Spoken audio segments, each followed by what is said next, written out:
Hello and welcome to the Most Hated Character series.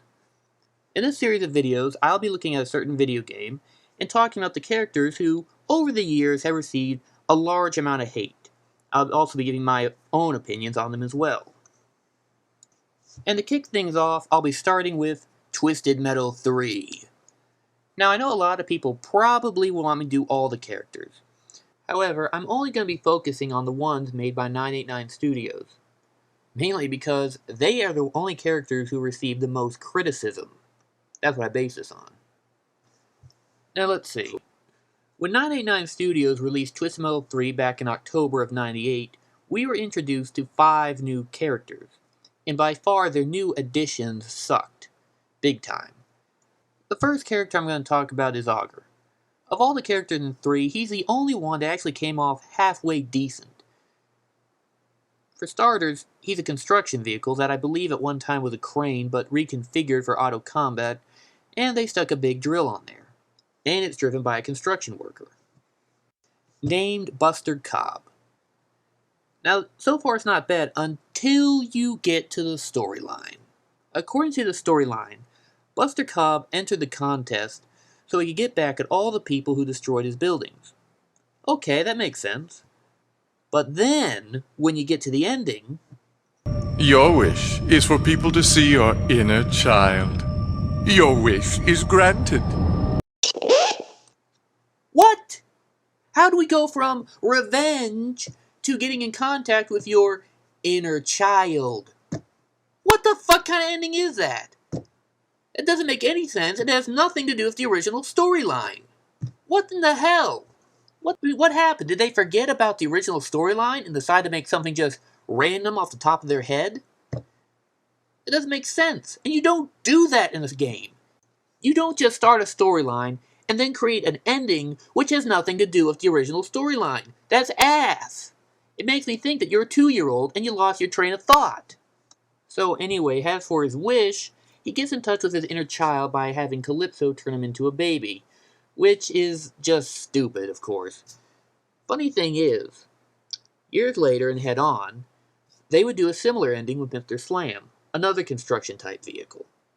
But the funny thing is, there it actually worked, and it was actually funny.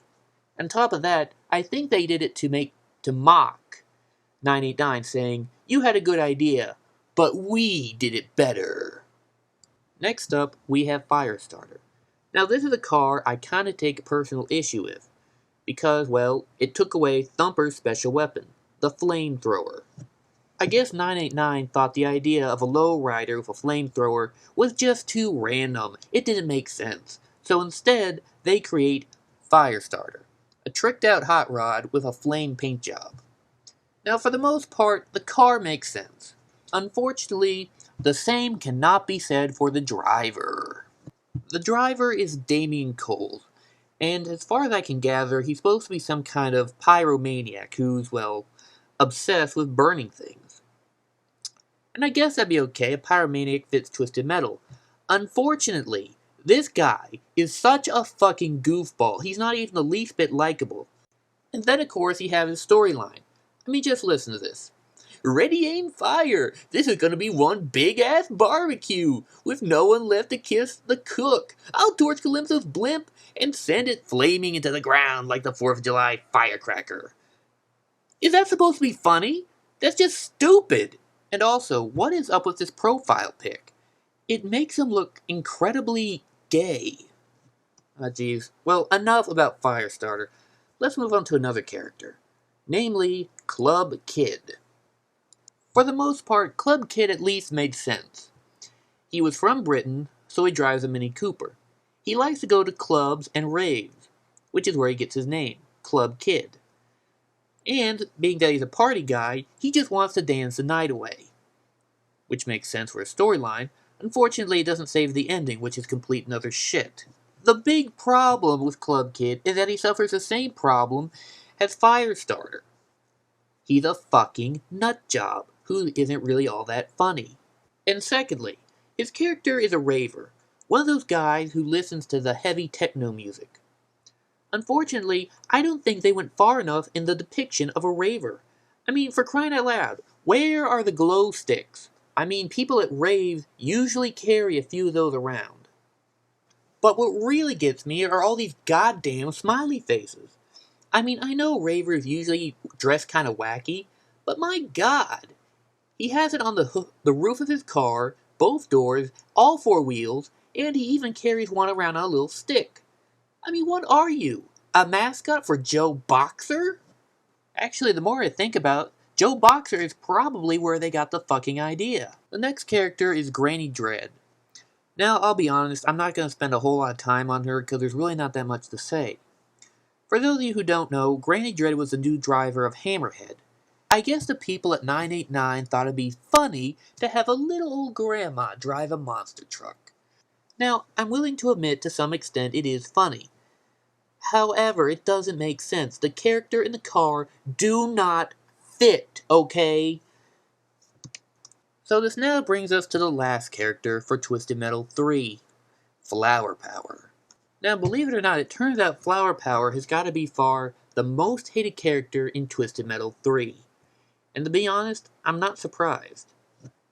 First off, Flower Power claims to be something she is not. A hippie.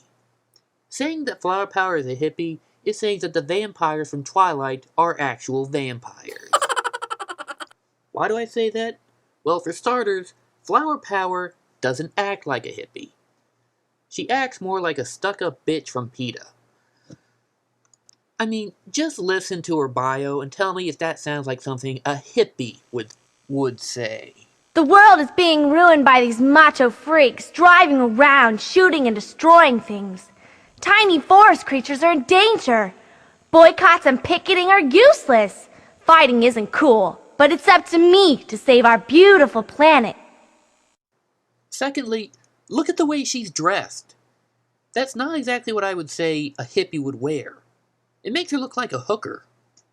I mean, hippies usually wear old, worn-out clothes, usually tie-dye. But here, she's wearing a dress.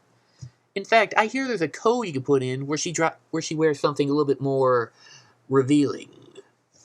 But it still doesn't make her look like a hippie.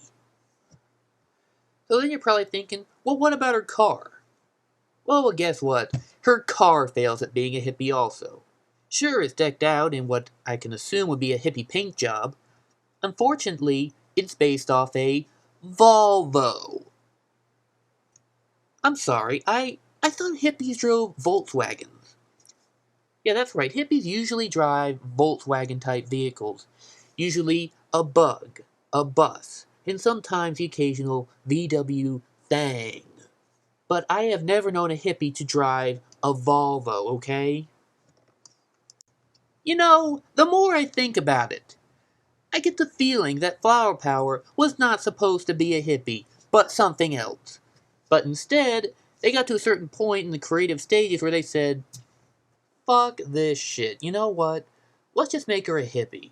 We'll paint her car up in some crappy-ass graphics, give her a half-ass story, and call her a hippie, okay? Boom. Well, let me tell you something, 989 Studios. This is not a hippie. Hippies usually wear flowers and tie-dye t-shirts and talk about love and peace. They don't act like an asshole. And they usually drive something made by Volkswagen, okay? Not Volvo. And another thing. You know what hippies are best known for? Drugs. They're best known for smoking some marijuana. And yet, I see no drugs. I see no reference to substance abuse, okay? And that's something you could have done. That would have been so fucking hilarious. But you didn't do it. And because of that, you fail. Anyway, that's about all I have to say for Twisted Metal 3. Anyway, join me next time when I talk about Twisted Metal 4. Of course, I'll really have to rush so I don't run out of time. Can't you idiots do anything right?